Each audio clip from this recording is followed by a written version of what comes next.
That Raggedy Ann doll was given to a nurse in 1970 by her mother as a Christmas present. But as most girls do, even 28 years old, she would take the doll to bed with her, wrap her arm around and go to sleep. I'd do the same thing with a pillow. But then she started taking it to the breakfast nook where the arms one morning went onto the table.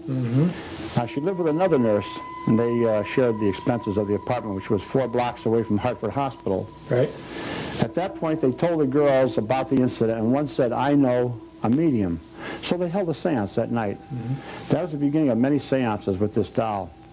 They would come home at night, and the woman had told them, the medium, that there was a spirit of a 6-year-old child in the doll by the name of Annabelle, who had been killed outside of their apartment house in an automobile accident.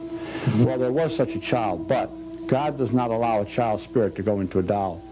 This was a devil, a demon, inside the doll, which was impersonating the spirit of a child. Well, they treated it like it was a child. They got extra clothing, and they got different types of bracelets and things for it, just treating it like a little girl. They would take her for rides. But then they started to become frightened when things were happening in the house, sounds, knockings, rappings, whispering. And they said, "Oh, Annabelle must want another seance." So they would hold a seance going deeper down that road of no return. Then they would take the doll and put it on the bedroom, in the bed, and they'd leave it there. They'd come home after midnight, the 2 girls, open up the door, and this doll would be standing there waiting for them. Now that doll can't stand. You can see it has very flimsy legs, but I've seen it stand. Now these are all the diabolical manifestations that we look for.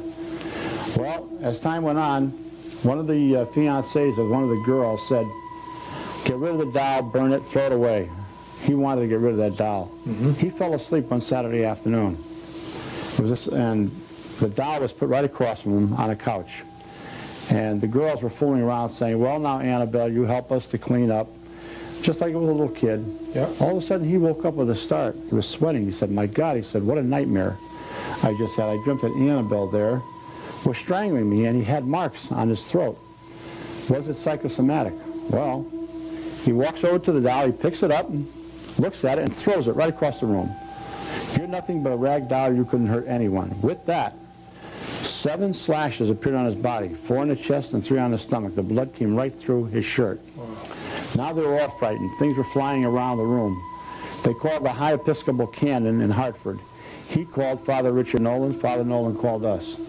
We went to the house. Exorcism was performed immediately in the home and over the people. I took the doll back to my home here, where it's in the museum now. At one time I had it just sitting in a chair. But a priest came here one day and he said, "Ed, this doll is supposed to be infested by devils." He picks the doll up and he throws it across the room, just like the young man in the house. "God is more powerful than the devil." I said, "Yes, Father, you're right. God is more powerful than the devil, but no priest is, no man." On his way home in a brand new car on Route 84, the car went out of control, almost head on into a tractor-trailer truck. It was demolished, and the priest was almost killed. The last thing he remembered seeing was that doll. A detective, a homicide detective that Lorraine and I were working with, wanted to see the museum.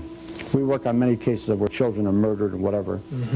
And he came down here, he looked all over, and he said, "You know, Ed, of all the things here, I can't take my eyes off that doll."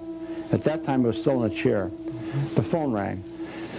I said, "I'll be right back. Don't touch anything in this room. Everything in here is unholy, unblessed," the opposite of what you would find in a church. Well, I wasn't even up there talking for 10 minutes when I heard him coming up the stairs. He had to come through the passageway into the Halloween room and up into the kitchen. This man was a huge guy. He was about 6'3", 250 pounds, used to seeing grisly sights. He was sweating. He couldn't speak. He was trembling. I thought he was having a heart attack. I told him to sit down and I'd call an ambulance. He said, "No, no, Ed, it isn't that." I said, "Well, what's wrong?"